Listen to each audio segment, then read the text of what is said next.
Welcome to the webinar on Switch Access to AAC apps. Today we will be covering Proloquo to Go.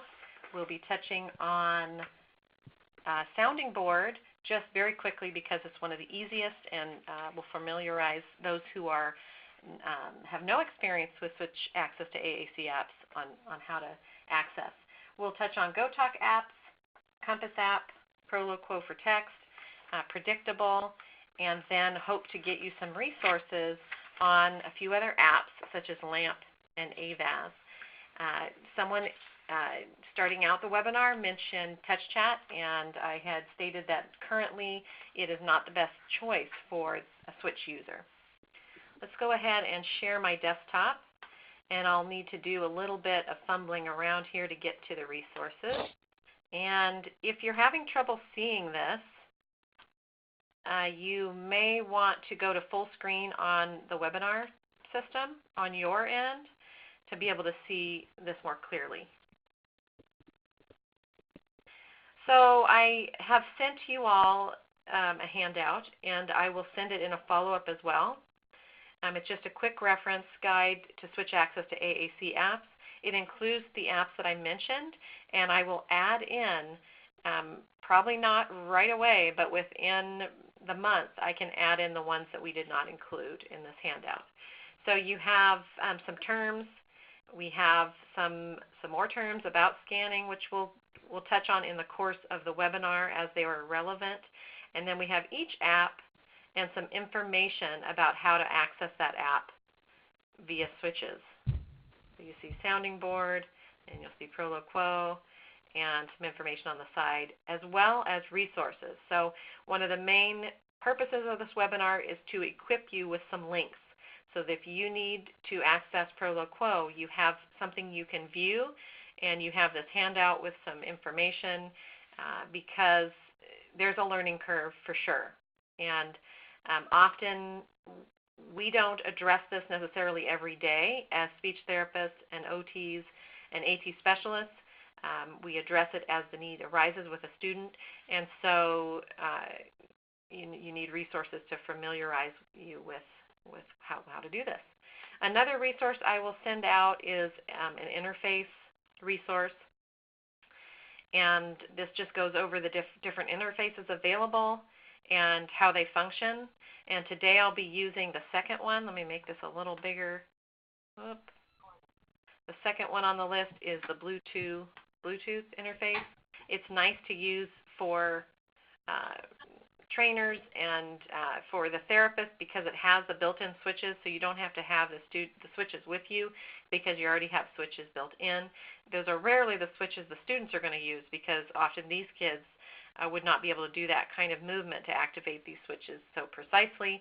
They'd probably have something different like a head switch or a switch for another body part.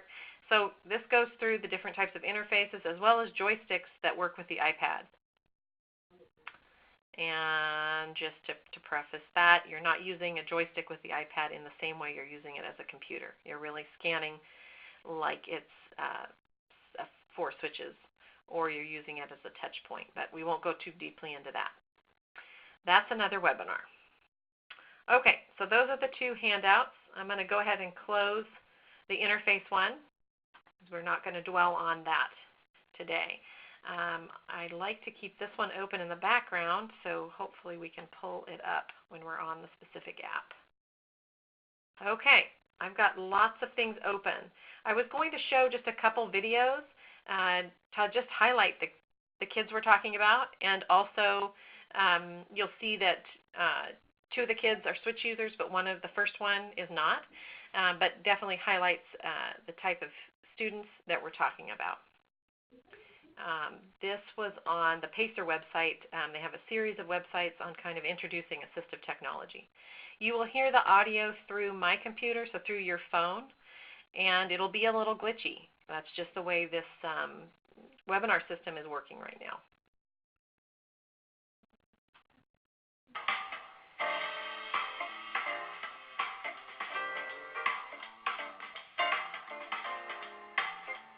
Hi, my name is Ella Gorman. I am 14 years old. I like to go shopping at the mall. I have two brothers named Cole and Carter. Hi, my name is Jill O'Gorman, and my daughter is Elle O'Gorman. Okay, I'm going to stop that there. I can send you the link to the full video. So you notice that student was not using an iPad, and her access method was a mouse pointer. So she had that little dot. There's variations of that option, but it required very little movement of her head to access that. If you think about her possibly trying to use switches and how laborious that might be with the effort that she's using right now for the head mouse, I just want you to think about that. I talked to a therapist who does a large amount of AAC assessments with mostly pediatrics. And so in taking data from just under 300 evaluations, she does the evaluations, then the training piece. So those, I don't know if it's 12 weeks of training. So from that data, I asked her how many students ended up with switch use as their primary access method. And her answer was 5%. So that's 15 out of that 300 ended up with switch access as their main method. It's very challenging. If there's another way, if eye gaze is available, or eye gaze is an option for them, or head pointing is an option, it's probably going to be a more efficient way for them to access. Just want to mention that as just for something for you to ponder. Okay, a couple other videos are online. Again, a little glitchy, but I'll just mention to you, we'll just watch a little portion of it so that you can see the switch access piece. Let's go to this one. I'll back it up just a little bit. So you see the student in the background, the screen, and go ahead and hit play. Then to press the switch. Good girl. Good pressing.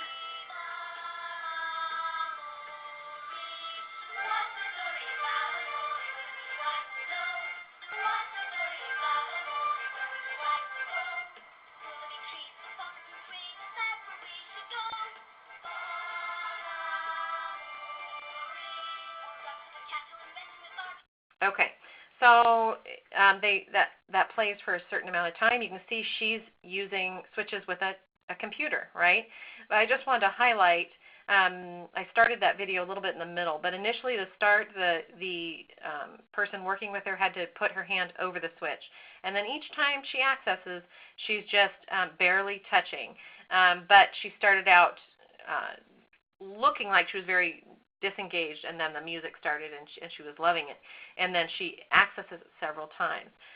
But I just wanted to show that as thinking about that's one way that she's using the switch. Eventually that could work towards then using the iPad with maybe auditory scanning. Because if you could see the video better, you'd see that vision, she's more listening than she is actually looking at the iPad. And that can be very common for our students that are needing to use switches, that their vision is somewhat compromised or inconsistent, and so we're needing to have that auditory preview, which is a feature within some of the apps that I will highlight. One other just quick video, and this one really hones in on the screen, and again, it's not an iPad. So you look up switch access to the iPad use with students. You're going to find a ton of training videos, adults showing you how to do it. You're going to find very little on students actually using it.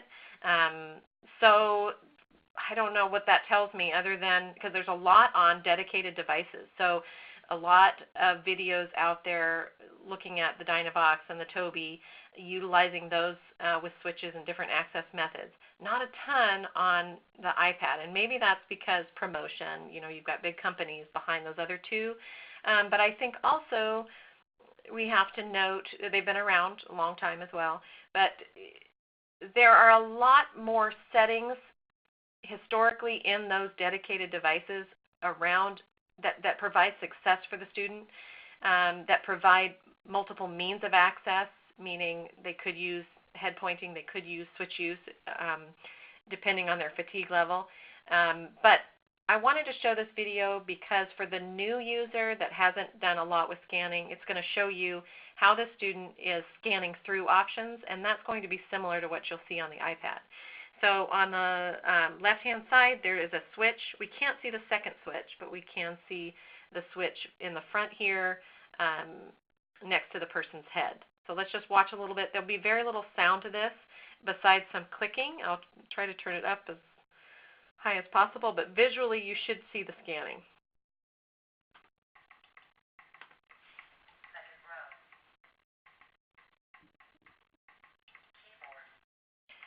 So it's auditorily scanning as well.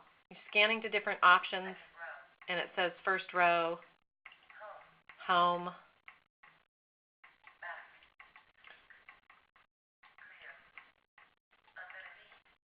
So the student might be using, you see how it pops out at them? The student might be using their vision and their hearing. If they're fatigued, they could rely on their hearing as it scans. You're just going to have more of those options available with a dedicated device. An iPad, some of the apps do have auditory preview. I don't know if any have. Let's stop this. Let's get out of this. Let's stop. Have the popping out at you. So we'll look at that. I think GoTalk might have that. But okay, we'll close out of these. Just wanted to kind of get us all on the same page of these, what types of students we're talking about, and a little bit of just understanding the limitation of the iPad, that you have direct select, you have switch scanning, you're not going to have the head pointing, you're not going to have the eye gaze. Any questions so far, or any comments? Okay, let me go back to the handout for a moment and go up to the top. So some terms we'll use today. In-app switch access. What that refers to is that the app developer intended that app to be used for switch use and to be used with its own settings.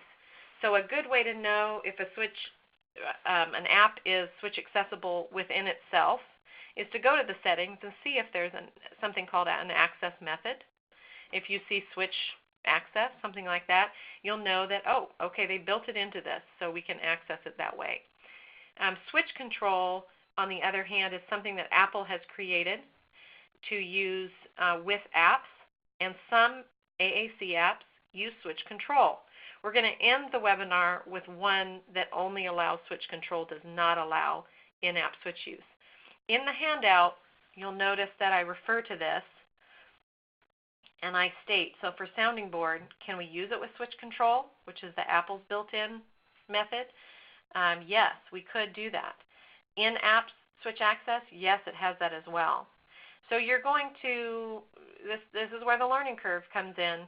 You're going to look at the in-app switch access and see if it allows for some customizing, because your student might need some customizing. And you might look at switch control and see what level of customizing is available with that. And then you're going to make a choice on how to access this app.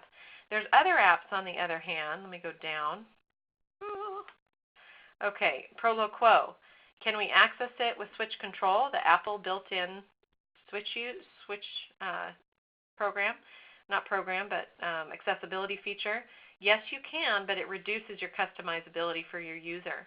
Whereas in-app, what the company has developed, has some additional options for customizing it, and we'll talk about what those are. So each app will have these titles and let you know if it's a possibility. And many of them say both, but some are optimized by using one way versus another. All right, I hope that is making sense. Some other terms, as you are exploring AAC or switch access to AAC apps and the iPad in general, you might come across what's called a gliding cursor. That's when that scanning that we saw that student doing, we saw it going from one cell to another, that doesn't occur, but a line goes across your screen slowly or quickly. And when you touch the switch, it stops and scans the other directions, goes down your screen. So across and down. And it's old school, for those of you who've been around a long time, that was called crosshairs. But it's allowing you to select a certain point on the iPad screen. And it's not very efficient unless you are a more experienced switch user, older switch user who can navigate that. But what it means is you are accessing an app in a way that it's not set up to scan. So the iPad defaults to this other method of crosshair scanning. So just because you're going to run across that as you're exploring, I wanted to mention it. No need to panic, because we'll talk about ways to get out of that. Scanning patterns, that's going to be available in your settings, and that just identifies how the app or the iPad will scan. Groups, if it's highlighting groups, if it's going down row or going across columns. And then scanning modes identifies the number of switches perhaps that you will be using, whether you are doing automatic scanning with one switch or step scanning with two switches. Hopefully nobody's feeling like we're going too quickly, but I think for those people, just getting right into the apps is going to be what helps, because you can visually see it. So I mentioned to those of you who got on a little bit early that I have two methods of displaying my screen. We're going to try one. If that's not working well, we're going to go to the other. The second option, we lose the sound, but at least we get a very clear image. Before we go to that iPad screen, again, this is the interface I'm using. An interface basically communicates with that iPad in order to make it function. So your switches would be plugged into the switch ports. So in this case, there's two switches on top, but you can plug things like head switches, other types of switches into these ports, and they'll have those functions of the two switches. So it's important to, of course, know what the interface is. It's important to download and have available the user guide for your interface, because as you can see in the bottom middle, my interface that I'm using today has modes 1 through 6. I'm going to want it on mode 1. If I bump that and it goes to a different mode on accident, if I press that button, because there's a button that changes the mode, right here, the mode button, my switch will not work with the iPad apps or switch control because it's not on the right mode. So it's important to know the mode. And we're talking about mode 1. And for you all using different interfaces, you just need to find the mode that is sending space and enter for the most part, space and enter. That's the kind of the message it's sending that makes it scan and select. All right. For those of you who have done switch access to computers and other things, that probably doesn't feel too strange. Those of you who it's new to, just know that the developers designed their app to receive those two messages, space and enter, and they cause the iPad to work, scan and select. Okay. So now, Hey, Kristen, yes. I just got to say, I've learned more already than I ever have, and I've taken webinars about this before, so thank you so much. Oh, thank you. This is Linda, right? Yeah. Yeah. That's a lot coming from you, because you're very knowledgeable already. I've done this many times, and a lot of times I felt like, we get into the weeds and we start losing people. And so I don't want to do that. So hopefully this is remaining clear. Now, Linda's very experienced. So those of you who are newer to all this, just let us know if this is not making sense. And also let us know if you want to break it down and join me at another date for going over this again. You can check something out from us. We can go over step by step with you having these things in front of you, the iPad and the interface. Okay, let's get out of looking at this, but it's an important piece, and let's go to viewing the screen. We're going to start with sounding board. Let's see if I can find the screen I want. Let me just get some of these things out of the way. Okay, this is the first image we're going to try. Sari, just pretty quick, let me know if it's too cumbersome being on the document camera. So I'm just going to turn on the iPad here and put in my password, and right then you guys will be able to see if it's updating slowly. So right now you should see the main screen of the iPad. It's fine so far, Kristen. Okay. So I talked about the interface. The interface needs a way to communicate with the iPad. Most of the time these interfaces are not plug and play.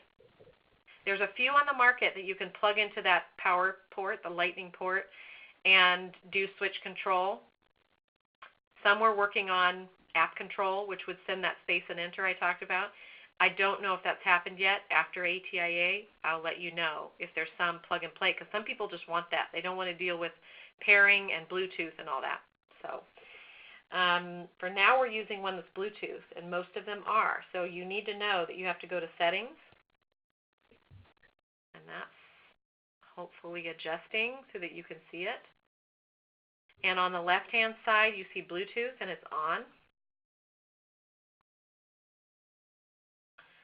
So right now you see, oh, my Bluetooth's not connected. It was connected earlier. It's not connected now. That happens. The only interface that has not happened to me with is the Tekla. So if you're looking for something super stable, which most of us are, you know, with our kids that we are just trying it in therapy, usually that interface will stay connected fairly well for that duration.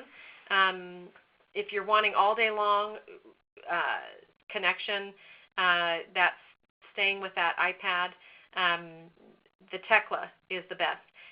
That's one of the interfaces on that sheet that I gave you, and it just has a little bit different technology than the others, and it's more expensive.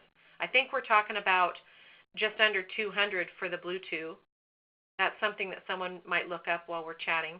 But for the Tekla, you're talking, you know, probably now over $300, $400. There's a price for educators, but it's still up there.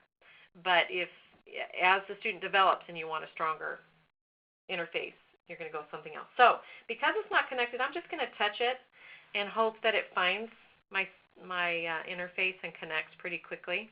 If not, we'll go through some troubleshooting, which you'll need to know how to do. You should see it's kind of spinning. And it says unsuccessful. That's going to happen. I'm going to go ahead and turn my Bluetooth off, so that's one tip. And I'm going to turn it back on. Oh, look at that. It connected right away. It found it. So that's sometimes all it takes. Sometimes it takes going to this information button and saying, forget this device, turning off your Bluetooth device, turning your Bluetooth device back on, and then trying to repair it. That's the reality of Bluetooth. Some people ask, is it related to the internet? It is not related to the internet. Is Bluetooth affected by certain buildings? I've had people report that. I don't know the technology behind that. If you're in a concrete building or brick building, is that going to work worse? If anybody wants to comment on that, that's used interfaces, you can. But it should not be anything related to your internet connection. Okay, so we are connected. That's exciting. One reason I use this Bluetooth one is because there is a button on the side that lets me bring up the keyboard. So you know how when you swipe down on the iPad, usually you get your keyboard, and there if I want to search for an app. So some people panic. Well, now I've got my Bluetooth connected, but I need to search for the app I want to use, and I can't. Well, the Bluetooth has a button on the side of it that's called the keyboard button. I'll pick it up and take a look at it. And if I touch it, my keyboard comes up, allowing me to search for my app. So then if I wanted to type in sounding board, I could find that app. Now, I already see sounding board there, so I don't need to do that today. Often, I will go ahead and open the apps before I pair the Bluetooth, just so they're available right here, and I don't have to fuss with that. So I'm going to touch on sounding board, and I already have it on a certain board, but let's go out of that because I want to show you the settings. So hopefully now you're seeing a list of boards, and on the bottom right is a little bit of a glare, but you'll see settings. Are we all there? Yes. Okay. So I'm going to touch on settings, and right at the top you see switch scanning options. You know that this developer meant for this to be switch accessible. And I have it on right now, and I have it on 2 switches. So that means the student gets to scan and the student gets to select. The iPads, or the app is not going to scan for the child. So often with our complex body, if you can get 2 switch sites, that gives them more control over the experience because they can scan and stop where they want to, and then they can choose to select or move on scanning. If you only have 1 switch as an option, then you can set it for a single switch and let the iPad or the app do the scanning, and they only touch the switch when they want to choose something. And in that case, if I did choose single switch, then you notice I get some different options, and one is set rate. And set rate would be how quickly it's going to scan. And 0.5, I think, is pretty quick.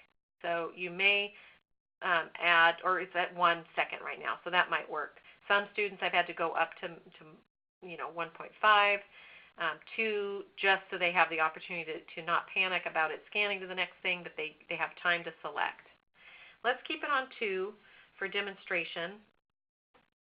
You can have other options you have are the background color. Now I'm wondering why we don't have audio as an option for scanning, because oh, there it is. Audio scanning, that is for that student that needs to rely on both vision and hearing. It is labor intensive to watch that screen constantly. It's already labor intensive to activate that switch. Why not have a little auditory preview? Now, with Sounding Board, there's a few boards you can choose from, but more often than not, you're creating some boards because this is a free early user kind of app. And when you do that, it gives you the option to record a preview. And so if I'm recording phrases, greetings or something, I'm not an SLP, so I'm not going to be coming up with the best programming ideas, but I'm recording some expressions, and I want to say, hey, how are you doing? But I might, in the auditory preview, just say, hey, and the student knows, oh, okay, that means, hey, how you doing? And so you can also record it kind of in a whisper or a quiet voice. In some of the apps, you get to choose that voice of the audio preview. So it could be a certain voice for the preview, another voice that's more appropriate for the student for the actual selection. Hopefully that's making sense, but a very important feature to have. Okay, so let's go back to an actual board. Finally, we are way into this, and we haven't gotten very far, so I have to speed up the pace. Expressions. And we got to get to Proloquo because 100% of you wanted to see Proloquo. If I select my switch, you see how that first box highlighted? I can then go through my options. Sorry, I'm unplugging because the audio won't work if I'm plugged in here. And I keep going, and I keep going, and then I use my other switch. I like that. So hopefully you guys heard that okay. I like that. How did that go as far as seeing that through the document camera? Was that working or not really? Good. Yeah, it works. Oh, good. Okay, happy about that. Mm-hmm. I don't think we need to dwell on this app further because the time. And you see the idea of scanning. Scan, scan, scan, select. If I chose the other option of 1 switch, the app would do the scanning for me. Let's move on quickly. Let's go to Proloquo. Okay. All right, so we're going to go, uh-oh, we're already saying, what? Hopefully you guys aren't saying that. Settings. Let's look at settings, because remember I said to you one way you're going to know if it's an app that has built-in switch access is going to the settings. So what do I see right off the bat on the bottom? I see access method, and I'm excited to know that. We have that. And here we have scanning. Configure scanning. Let me click on that. Okay, I talked about modes. I have it on step scanning. Step scanning means 2 switches, all right? And I could change it to automatic scanning. I'm afraid, due to the time, that I don't want to go over all these options. But in your handout, be sure to read what these things mean, these options mean, because sometimes we get, because of our knowledge of automatic scanning, which is the iPad scanning or the app scanning, and step scanning, we know about those things, many of us that deal with switches. We don't always know about these other options, and they can make a huge difference for students. So these are just different ways the student can use the switches. I describe exactly what they mean in the handout. Just know you have a lot of options to try with the student. And I want to describe them, but we got to move on. So we're leaving it on step scanning. I want to go back and let's see.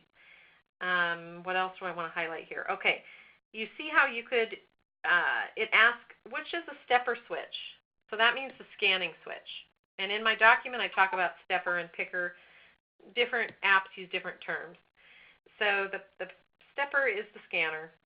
It's asking, what are you using? The screen? You can use the whole iPad screen as a switch. We're using an external switch, an external interface. And so it says, okay, if you're using an external interface, you need space for the stepper and enter for the picker. And I talked about that. Many of the apps are space and enter. I could go in here and ask for something different. If I knew my interface was sending a different message, I can actually program that.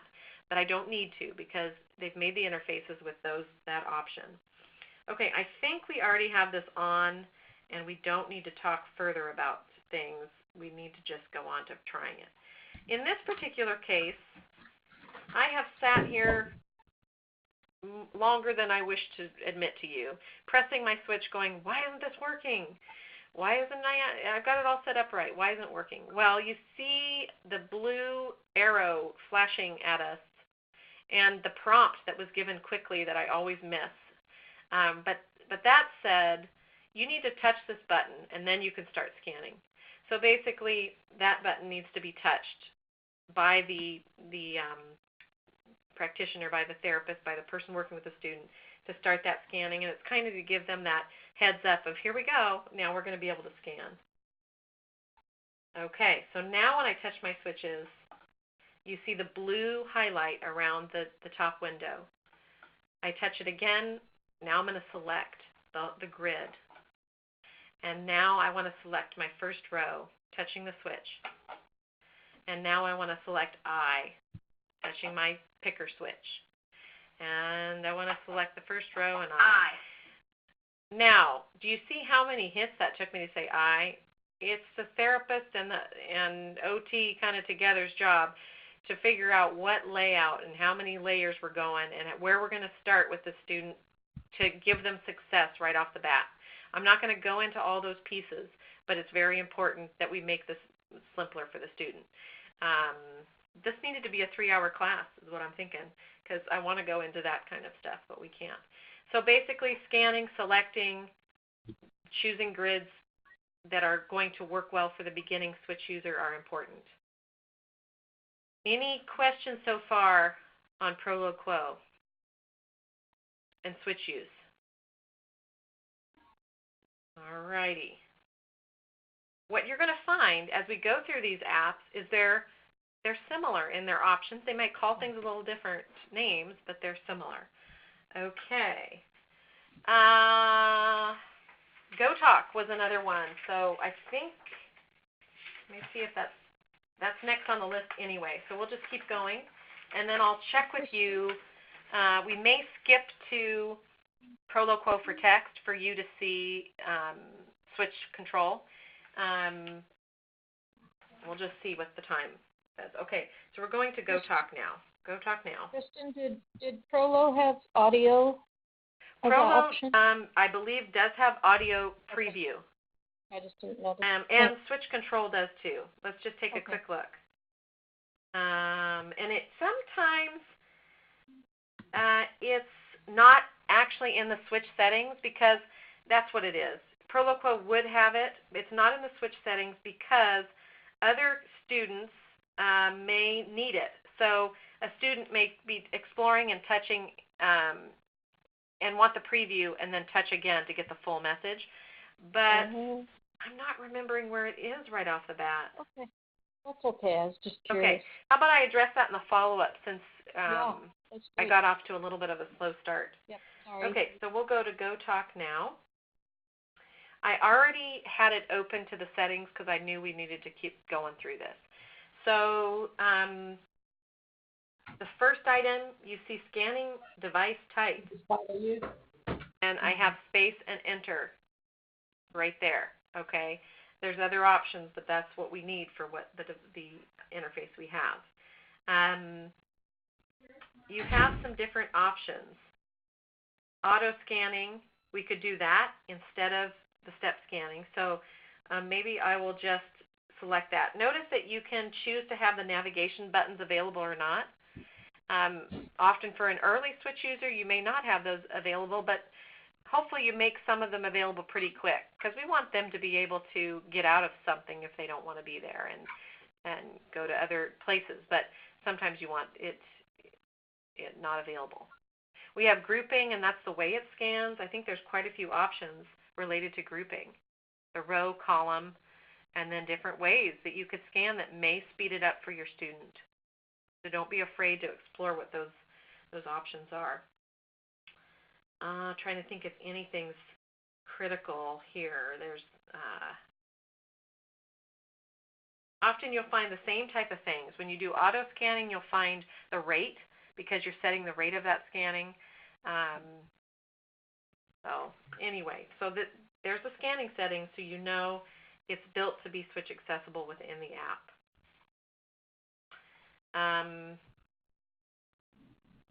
I think I described some of these terms as well. So if I dive too deep, then we won't get to the other apps. With this particular app, of course, if the student's going to use it, you're hitting the player. And I only have a very simple thing up here. But if we were to touch the switch, we're going to hope that it's working. There we go. Oh, do I have it on auto scan? Let's see. Chromebook. Sorry. Nope, I have it on me scanning. So if I were to select that row, I could then go to the one I want and select. iPad game. And it kind of pops out at them. This is another one, like when Linda asked about the auditory preview, where there's going to be some things in different parts of the settings that you might want to use. That popping out, the way it highlights, I'm already thinking we need an hour long for this one. Because also where you choose the preview is not within switch control. It's in another area. When you're making the grids, you have that option, or you have the option to turn it on and off in settings. Okay, guys, this is truly an overview. Okay. Sari, any feedback so far in the chat window? Yeah, they're all good, and I think definitely we could use another webinar on this with some more detail, going into more detail about some of these. So that's fantastic. Yeah, so almost taking one app, digging deep with setting it up, and then having a little piece on why you might customize and use different options. Yeah, that's what I was thinking. Because a lot of it's generalizable, like you said, there is some similarity. So if you did in-depth on Prolo one time and in-depth on GoTalk another time, that would be great. And maybe Sarah and I do it together so that we could cover a little bit of the programming, a little bit of the switch access, but just on one app. That sounds fun, Kristen. Are you showing the other apps now, or did you want me to have a specific questions.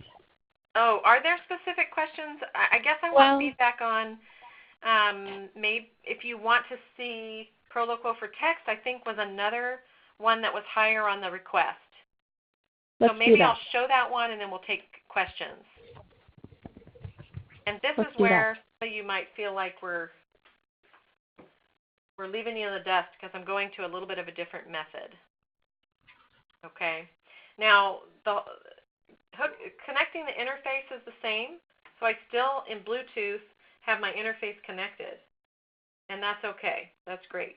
But because I'm going to use switch control, and because I talked about that gliding cursor, the line that goes across and never ends, and you think you got stuck in it, I wanted to say whenever you're using switch control, you need to go to accessibility. Oops, sorry. Accessibility within the settings of the iPad. Go down to the bottom and go to accessibility shortcuts.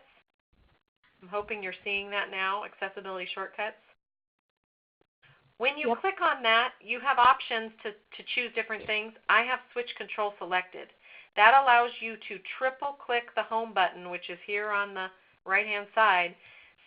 You click it 3 times and you get in and out of switch control. So if you get the dreaded gliding cursor, you're not stuck in there forever. So very important when you're using an app that uses switch control. Set up your shortcut. That's in General, Accessibility shortcut. Okay. All right.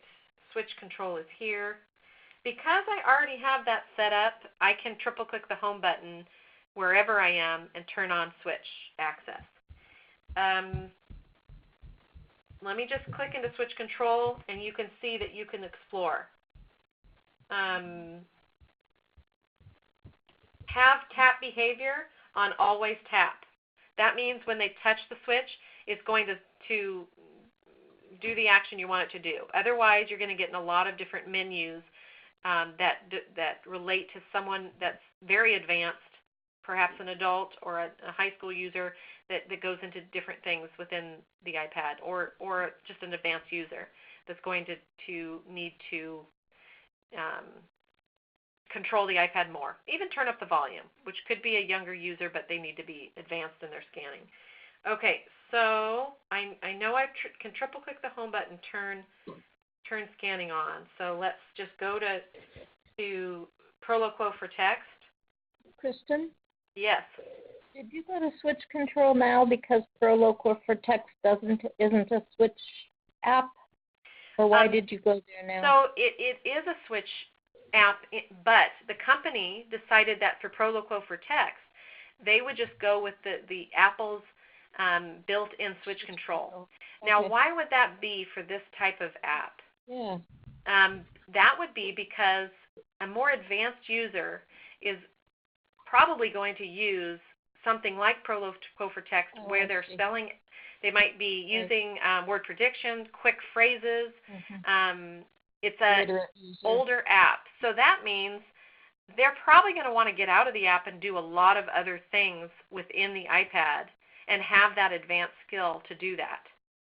So they can seamlessly go from their Proloquo for text, their communication device, to hopping on YouTube, to going to search the internet for something else, to another app, because they're using switch control. If I'm using in-app switch access, if I went out of that app, my switches aren't working unless I'm in another app that wants to hear space and enter for the controls.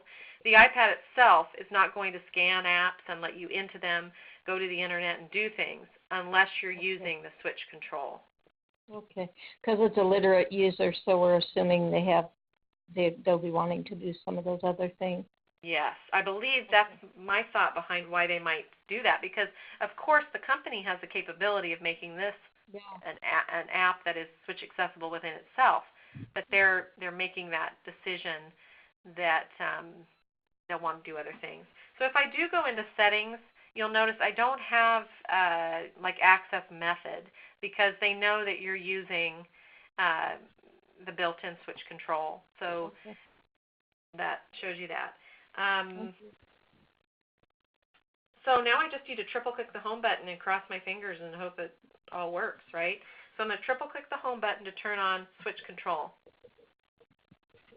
And you have to have finesse, I tell you. It's taken me a little while to get that triple click just right. But you see there that I have it highlighted. I actually skipped a step for you all. I did have to go within switch control and set up my two switches as the scanner and the picker.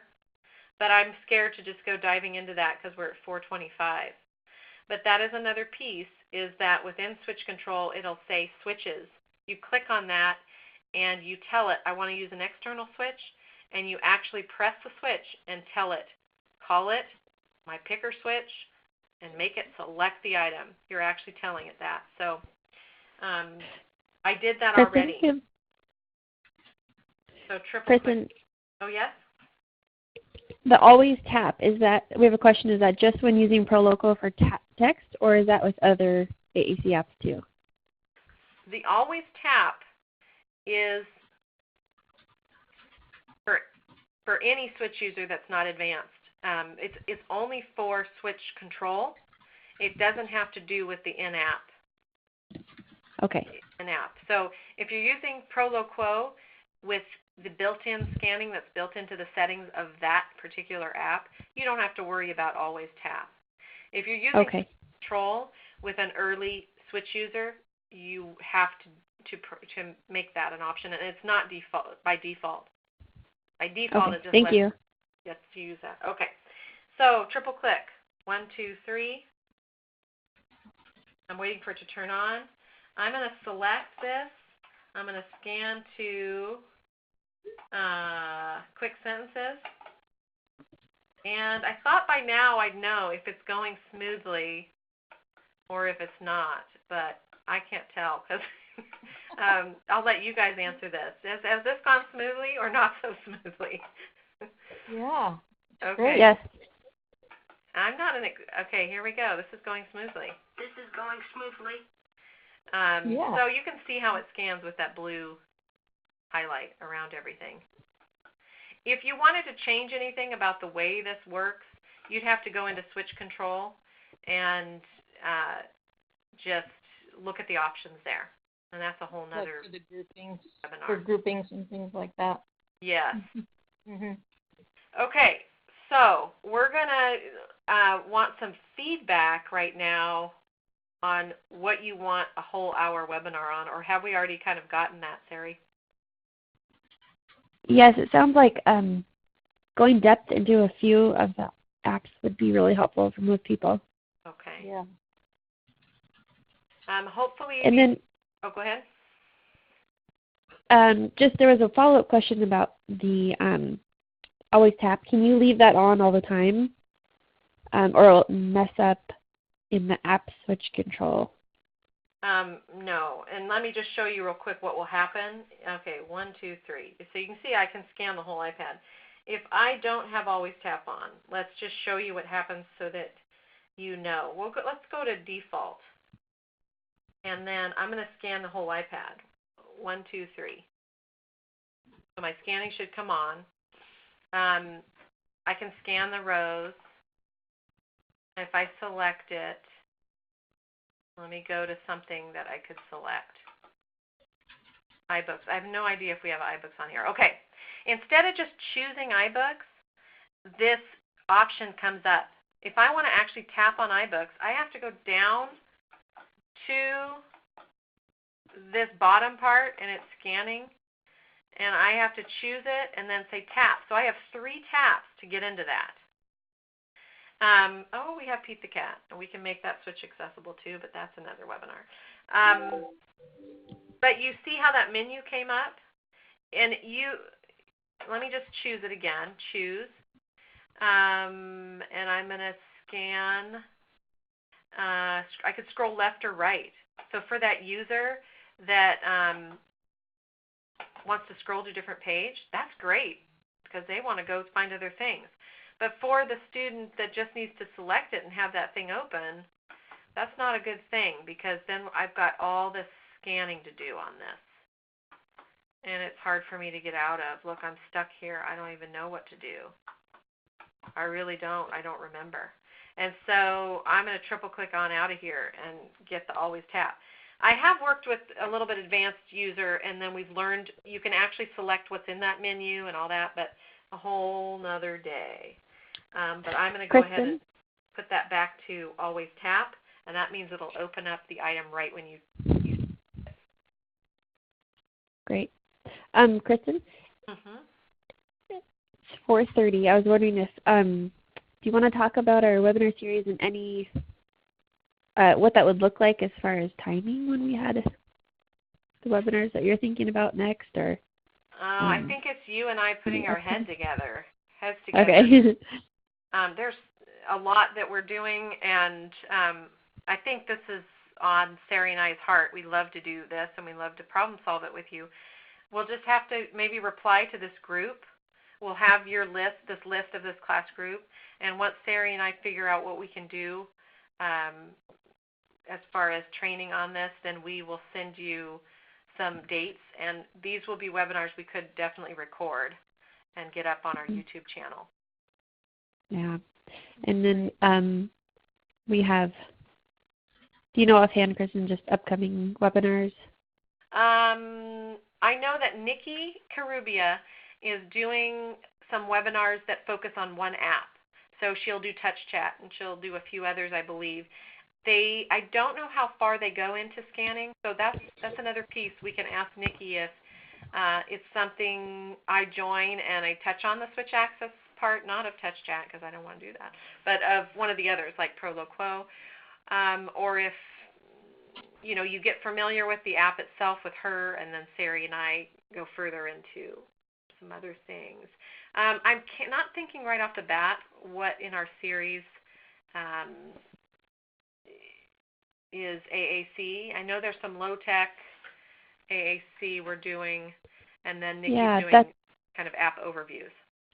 That's fine. I just show for those who are still here that we have our upcoming webinars that you can look here and see what's available. And who is working on inputting them because we just finished the schedule. Right. It doesn't look like we have all of them up there yet. Okay. Thank you.